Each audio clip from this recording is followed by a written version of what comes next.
The conference room on the 43rd floor had windows that stretched from floor to ceiling. Los Angeles spread out below like a promise, glittering and vast and indifferent. Jackson Browne stood near the glass, hands in his pockets, watching the late afternoon light turn everything golden. Behind him, 3 executives sat around a long table made of dark wood that probably cost more than most people made in a year. His manager was there too, sitting at the edge of his seat, tension visible in the way he held his shoulders. "Jackson, come sit down," one of the executives said. His name was Richard, or maybe Robert. Jackson couldn't remember. They all had the same haircut, the same confident smile, the same way of making you feel like they were doing you a favor just by being in the room with you. Jackson turned from the window and took a seat. The leather chair was expensive and uncomfortable in the way expensive things often are. On the table in front of him was a folder, thick with papers, a contract. Numbers and clauses and promises printed in neat rows. He didn't need to open it to know what it said. His manager had already walked him through it twice. "This is a good deal," Richard or Robert said, leaning forward with his elbows on the table. "Better than good, actually. We're talking about a 3-album commitment, full promotional support, prime release windows, the works. You'd have resources most artists would kill for." Jackson nodded slowly. He looked at the folder but didn't touch it. Another executive spoke up, a woman with sharp eyes and sharper jewelry. "You're at a pivotal point in your career, Jackson. The last album did well, but the momentum won't last forever. We need to capitalize on it. We need to give people what they're responding to." "What are they responding to?" Jackson asked. She smiled like the answer was obvious. Your sound, that introspective emotional thing you do. We just need to refine it a little. Make it more accessible, more consistent, more predictable," Jackson said quietly. The room went still for a moment. His manager shifted in his seat. Richard or Robert's smile tightened at the edges. "That's not what we're saying," he said, his voice carefully reasonable. "We're talking about smart commercial decisions. You're a storyteller, Jackson. We love that. We just want to make sure those stories reach as many people as possible. And sometimes that means smoothing out the rough edges, making things a little easier to digest." Jackson looked at him for a long moment. "You want me to lie?" The woman's smile vanished. "That's not fair." "Isn't it?" Jackson said. He wasn't angry. His voice was calm, almost tired. "You're asking me to write songs I don't feel, to sand down the parts that might make people uncomfortable, to package emotion into something safe. That's lying. It's called being professional," the 3rd executive said. He was older than the others, gray at the temples, with the kind of authority that came from decades in the business. "Every artist has to compromise. Every single one. You think Springsteen writes exactly what he wants? You think Dylan never had to make concessions? This is how the industry works. You give a little, you get a little. And right now we're offering you a lot." Jackson's manager finally spoke up, his voice tight with tension. "Jackson, maybe we should take a break. Think about this for a few days." But Jackson was already shaking his head. He looked at the folder on the table, at the promises printed on expensive paper, at the future being offered to him like a gift wrapped in razor wire. "I can't do it," he said.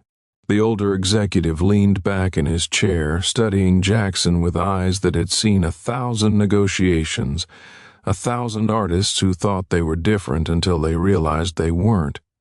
"You understand what you're walking away from?" "I think so," Jackson said. "I don't think you do." The man's voice wasn't harsh, but it wasn't kind either. It was just factual, like he was explaining a simple truth to someone who hadn't learned it yet. The industry isn't just about talent, Jackson. It's about relationships. It's about showing up when people need you to show up, saying yes when they need you to say yes. You walk out of this room without signing that contract, you're sending a message, and that message is going to follow you.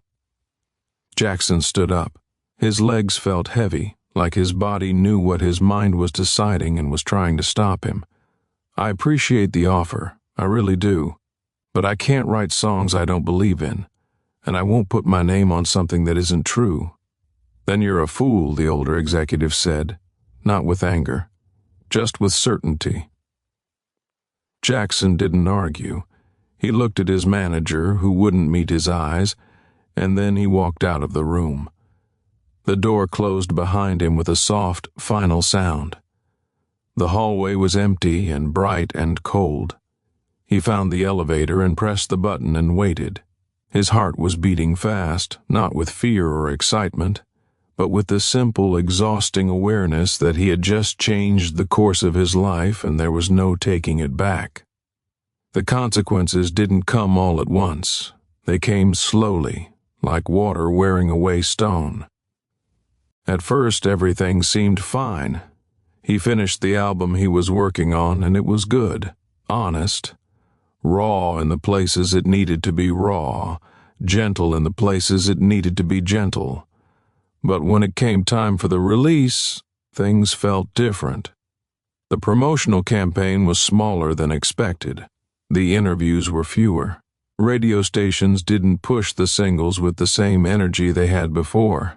And when he asked why, the answers were always vague. Budget constraints, shifting priorities, market conditions. But Jackson knew, everyone knew. He had said no, and the industry had taken note. His manager tried to smooth things over, tried to rebuild the relationships that had been damaged. But it was like trying to repair a bridge that had already been burned. The executives who used to return his calls now let them go to voicemail.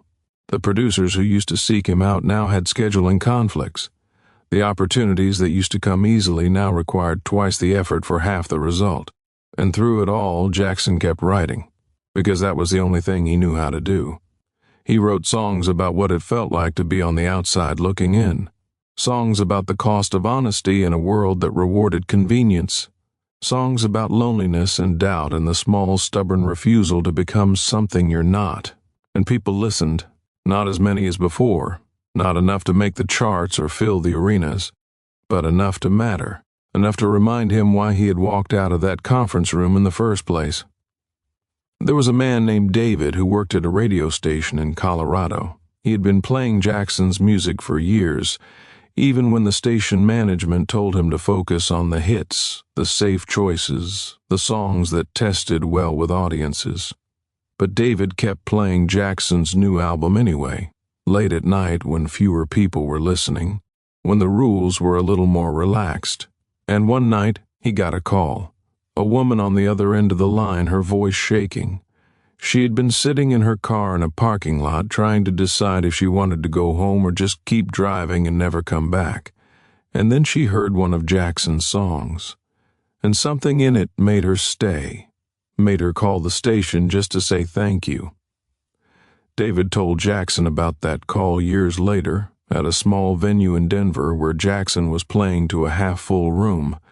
They met after the show in the cramped area behind the stage, where the walls were covered in old posters and the air smelled like beer and sweat and wood. "I don't know if that song saved her life," David said, "but I know it mattered to her. I know it made a difference." Jackson nodded. He didn't know what to say. He never knew what to say when people told him things like that, because the gap between what he did and what it meant to someone else was too large to cross with words. So he just nodded, and David nodded back, and they stood there in the quiet understanding that sometimes the most important things happen in the spaces between what's said. But the industry didn't care about moments like that. The industry cared about numbers. Sales figures, chart positions, market penetration, and by those measures Jackson Browne was no longer a priority. His albums still came out, but they were released quietly, with minimal fanfare, like the label was fulfilling an obligation rather than promoting an artist. Reviews were respectful but distant, praising his integrity while implying that integrity was a luxury the modern music business couldn't afford. And younger artists, when asked about their influences, mentioned his name with a kind of nostalgic reverence, as if he were already part of history rather than still making music in the present. There were nights when Jackson lay awake wondering if he had been wrong, if maybe he could have found a way to compromise without surrendering, if maybe he could have played the game just enough to keep the doors open. But those thoughts never lasted long, because he knew, deep in the part of himself that couldn't be negotiated with, that what they had asked for wasn't compromise, it was erasure. They hadn't wanted him to meet them halfway. They had wanted him to disappear into something safe and marketable and forgettable. And he had refused. The years passed, trends changed, the machinery of the music industry evolved, becoming slicker and more efficient and more ruthless. Artists who had once been everywhere faded into obscurity. New faces appeared, burned bright, and vanished just as quickly. And Jackson kept working, kept writing, kept playing for the people who showed up. Sometimes it was 100 people, sometimes it was 50, sometimes it was 20 people in a bar where the bathroom door didn't close properly and the sound system buzzed with interference, but he played anyway. Because the alternative was silence, and silence felt like surrender. Then something strange started to happen. The internet, which had destroyed so many traditional structures in the music industry, began to create new pathways for discovery. Young people, tired of the manufactured perfection of mainstream pop, started digging through old catalogs, looking for something real.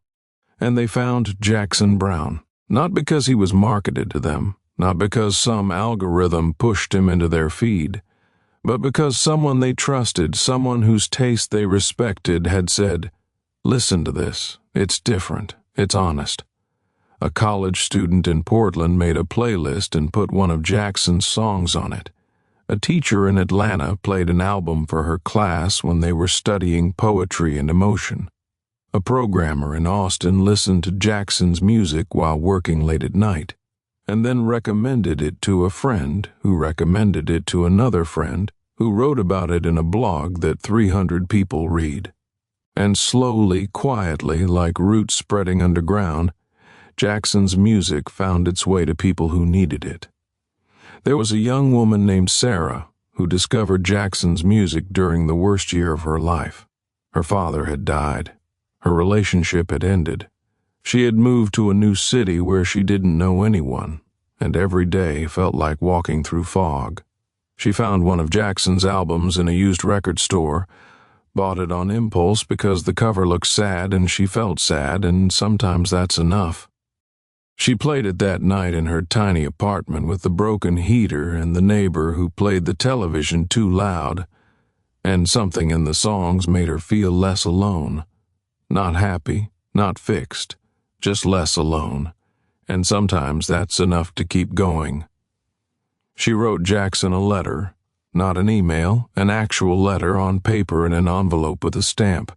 She sent it to his management address, not expecting a response, just needing to say thank you, and 3 months later she got a postcard, just a few lines in handwriting that was harder to read than she expected. "Thank you for listening. Keep going. It gets different, even if it doesn't get easier." She kept that postcard on her refrigerator for years, long after she had moved to a better apartment, long after she had built a new life, long after the worst year had become a memory rather than a present reality. Because the postcard was proof that honesty mattered, proof that telling the truth, even when it was hard, even when it cost you something, could reach across distance and time and touch someone who needed to hear it. Jackson never knew how many people he had reached that way. The letters and emails and messages that arrived sporadically from people he would never meet, telling him that his music had mattered to them. He never knew if it was enough to justify what he had given up. The fame, the money, the opportunities, the easy path.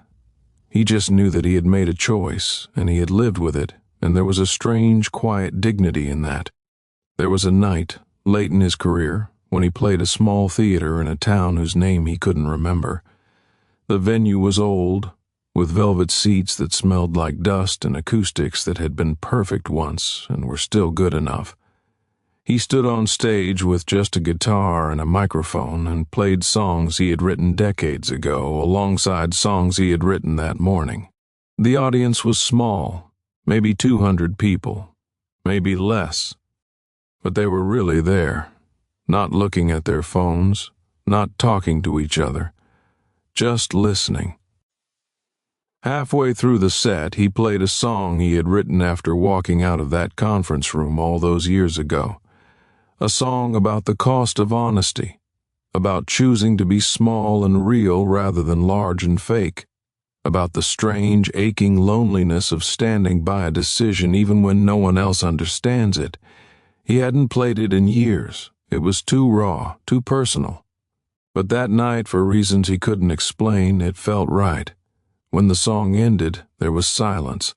Not the awkward kind, not the empty kind, but the full kind. The kind of silence that holds something precious, and then slowly the applause came. Not loud, not overwhelming, just steady and real and human. After the show, he sat alone in his dressing room, which was really just a storage closet with a mirror and a chair. His hands were tired, his voice was tired, but there was something in his chest that felt light, not happy exactly, but something close to peace. He thought about the executives in that conference room with the floor-to-ceiling windows. He wondered if they were still in the industry, still making deals, still convincing artists to sand down their rough edges. He wondered if they ever thought about him. Probably not. He had been one negotiation among thousands, one artist who said no, easily replaced, easily forgotten. But Jackson hadn't forgotten. He carried that moment with him not as a wound but as a marker. A reminder that he had stood at a crossroads and chosen the harder path, and the harder path had led him here, to small venues and modest album sales and a career that would never be called legendary, but also to something else, something he couldn't name but could feel, a sense that he had kept something intact, something essential, something that would have died if he had signed those papers. He left the theater that night and walked out into the cold. The streets were empty. The sky was clear.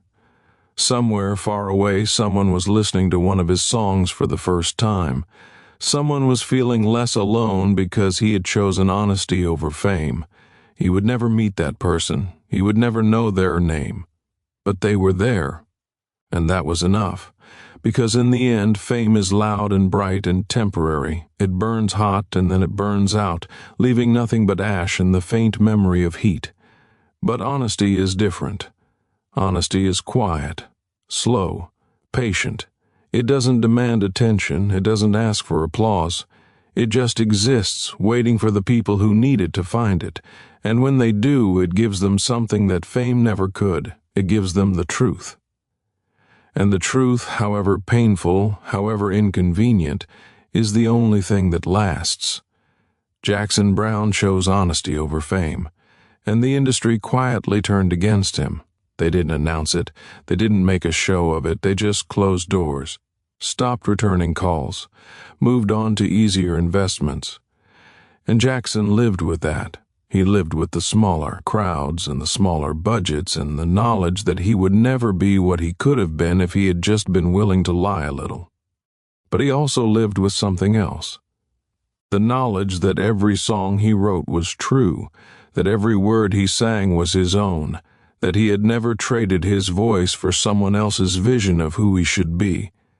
And on the nights when the doubt was heavy and the cost felt too high, he remembered the faces in the audience, the letters from strangers, the quiet moments when his music had reached across the darkness and touched someone who needed to know they weren't alone.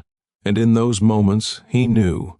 He had made the right choice. Not the easy choice, not the profitable choice, but the right one, and that, in the end, was all that mattered.